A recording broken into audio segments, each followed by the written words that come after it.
Hello, friends, and welcome back to Malicious Compliance Stories. Let's start our first video with a story about an entitled kid whose attempt to send his police officer dad after a camp counselor backfires spectacularly. But before we dive in, make sure to hit that subscribe button, smash the like if you enjoy the content, and ring that notification bell so you never miss a juicy story. Entitled kid tries sending his police officer dad after me in a pro-revenge attempt. His plan backfires. From the mid-90s through the early 2000s, I've spent my summers working as a counselor at a Boy Scout summer camp. I've worked in several different program areas, but this story happened when I was the director of the rifle range.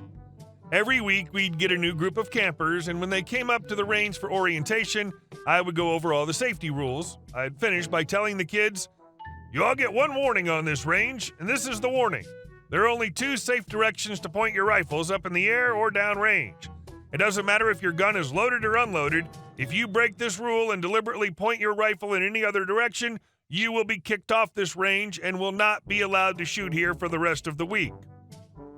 I would go over all these rules again for the kids on the first day of merit badge classes to satisfy the safety rule requirement for the badge. And there were plenty of posters hanging around the range with all of these safety rules on them. In other words, there were no excuses to break them. One day, the scouts in my merit badge class were practicing shooting for the test they had to take at the end of the week. One scout, the entitled kid of this story, thought it would be funny to point his rifle at another scout and spout off some random action movie line. I ran up and snatched the rifle from his hands and yelled, "What the hell are you doing?" The entitled scout responds, "Yes, but the gun wasn't loaded." Me, "Recite the safety rules now." The entitled scout recited them all, including the part about pointing the gun in a not safe direction. I told him to hand over his shooting ticket. I tore it in half and said he was done on my range for the rest of the week. Later that afternoon, the range was open for free shooting. Everything was going smoothly until I noticed the entitled scout walking up the trail towards the range with his father, an assistant scout manager who was built like an NFL linebacker. After the round of shooting ended, I called a ceasefire and told my assistant to keep an eye on the range while I handled the situation that was about to happen. As I approached the entitled scout and his father, he jumped up and down, pointed at me and yelled, "Yes, that's him! He's the one who tore up my ticket and kicked me off the range!" He looks at me and yells, "You're gonna get it now! My dad's a cop, and you're gonna be sorry for what you did!" Before I could get a word out, Cop Dad gets in my face and started chewing my butt out drill sergeant style. Now, this story happened so long ago that I don't remember exactly what Cop Dad was shouting. I mostly remembered the crap-eating grin the entitled scout gave me as he watched his father tear me a new one. I just stood there, quietly and patiently, waiting for my turn to respond. Finally, Cop Dad said something along the lines of, "So what do you have to say for yourself?" Me, "Yes, I did tear up your son's shooting ticket and kicked him off my range. But did your son mention why I did that?" Cop Dad's face went from angry to inquisitive. He blinked in rapid succession as he said, "No. Now that you mention it, he didn't tell me why." We both turned our attention to the entitled scout. His smile faded and he shrunk in our presence as he realized that his plan had just backfired. I loved returning the same crap-eating grin that he gave me a few moments earlier. To the entitled scout's credit, he did tell the truth. He probably knew better than to lie to Cop Dad. And if looks could kill, the look on Cop Dad's face would have killed his son several times over. After a moment of silence, he finally said, in one of the most intimidating voices I've heard in my life, "Go back to camp and wait for me at your tent. I'll deal with you soon." The entitled scout left to the tune of Dead Man Walking. Cop Dad turned to me and apologized for getting angry and chewing my butt out before knowing all the facts, to which I accepted his apology. For the rest of the week, Cop Dad would come to the range every day during open shoot my rifles, and would hang out and talk with me. Turned out he was actually a pretty cool guy. At the end of the week, he told me that when they get home, he will finish his son's rifle shooting merit badge, and he'll make sure that his son will never disrespect a firearm ever again. I'm glad Cop Dad learned a lesson in the end. And hopefully he won't treat other civilians down the line the way he treated our OP that day. And our second story. Entitled friend doesn't understand the concept of a white elephant exchange. For years, I, male, early 30s at the time, was close friends with Brittany, female, 30s. Brittany and I had gone to college together, gone on trips together, and were pretty much inseparable. She had always had a bit of an entitled streak to her, but it was never anything drastic. She usually kept it restrained to things like being the only one to pick which restaurant our group of friends went to or having her seat in each friend's home. Annoying, yes, but pretty mild overall. Then Christmas hit. A mutual friend of ours decided to hold a Christmas get-together for our large extended friend group, which included both me and Brittany. This friend, Mary, had recently gotten married and bought a new house with her new husband, Matt. Mary's wedding had been a small, private, family-only affair. To celebrate with friends, as well as celebrate their new house and the holiday, Mary invited about 30 people from our extended friend group to a big Christmas party. It was wonderful. Mary's always been one hell of a cook, and she insisted on providing everything for the guests. She did all the cooking, bought tons of drinks, alcoholic and non-alcoholic, and made sure none of her guests were without a drink or plate of amazing food all night. Mary had only one request for her guests: each person bring a gift to contribute to a white elephant gift exchange. Happily, especially given how much Mary and Matt shelled out to feed us all, we all brought a gift. For those not familiar, white elephant exchanges, called Yankee Swap or Dirty Santa in some places, involve everyone bringing a wrapped gift. Then, one by one, each person chooses a gift from the pile. The first person opens his or her chosen gift. Then the second person can either open a new gift or steal the first person's gift. Third can steal second's or first gift or pick a new one. On and on until everyone has had a chance. Then the first person gets the last chance to steal.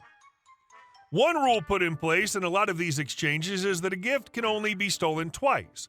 So if you're the third person to get your hands on a gift, it's yours for good and no one can take it from you. This was the downfall of Mary's gift exchange, at least when it came to Brittany. The gift exchange started and people were having fun stealing blankets, candles, gift cards, and the like from other friends. No one was upset if their gift was stolen. Hell, it's all for fun and we're all friends, right? Well, Matt, Mary's new husband and party co-host, was really good at making his own beer. As his gift in the exchange, he wrapped up a full case of this amazing dark stout that he made. Bob opened that and was excited. We all knew how amazing the beer was as we'd been drinking it all night at the party. Then, Tim stole the beer from Bob. We laughed, Bob was disappointed, but he gave it over to Tim in spirit of the game. Then it was my turn. I stole the beer from Tim. Like Bob, Tim was disappointed, but willingly gave me the beer and laughed along with his disappointment. Notice that I was the third owner of the case of beer. That means that, per the rules of Mary's game, I was safe from having the beer stolen from me. Brittany was the next to go. She tried to steal the beer, but was reminded by several people that the beer had been stolen twice, so was now officially mine. Instead of just picking a new gift or stealing someone else's, Brittany threw a fit. All the other gifts suck. That's not fair. The beer's the only thing I want. I wouldn't have played if I knew this stupid rule. On and on and on she went. She was making everyone uncomfortable, especially Mary. Matt intervened and politely asked Brittany to just play along. He reminded her that there were still a few bottles of the stout in the kitchen if she wanted one. But no, Brittany couldn't handle not having the full case to take home with her. She pouted and refused to pick another gift or play the game. So we skipped her. The game continued on and everyone, other than Brittany, had a gift. With only one gift left, Brittany was forced to take that or nothing. She chose nothing, and on top continued to complain and moan about how unfair the rules were. The person who brought the unclaimed gift took it back and gave it to Mary and Matt as a housewarming gift. Seeing that, Brittany stormed out and left. I thought that would be the end of it, but I was wrong. Over the next few days, I was barraged with text messages from Brittany demanding that I give her the case of Matt's beer. She didn't ask if I would share it, which I probably would have done. She demanded that I give it to her outright, saying, "You know the rules were bullcrap and it should have been mine anyway." When I told her no, she started with guilt trips. "You make more money than me, so you can buy expensive beer and I can't. We've been friends for so long, it's only right. You're just being selfish." The final message from her was, "I hope you choke on it, a-hole." I blocked her number, removed her from my Facebook friends list, and haven't spoken to her since.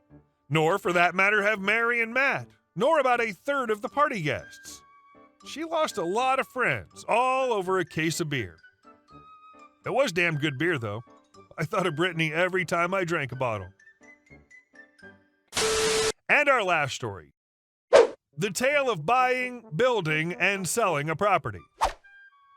A while back, the company I worked for bought out my contract for a premium. Some issues at work arose, and I was sexually harassed by the boss's son. I was moved to work from home, but it didn't end there. They likely figured I was going to sue. I was. So they bought my contract out for a premium 25% over what it was worth. With an influx of cash, I decided to invest. After extensive research, I settled on a property way up north. It was a literal steal. Huge property at a low cost. The only problem was that it wasn't zoned for building. After months of petitioning the township and province, with the help of my lawyer friend, we got it rezoned to build 12 cottages, a single-family home, and an RV park with a few concessions.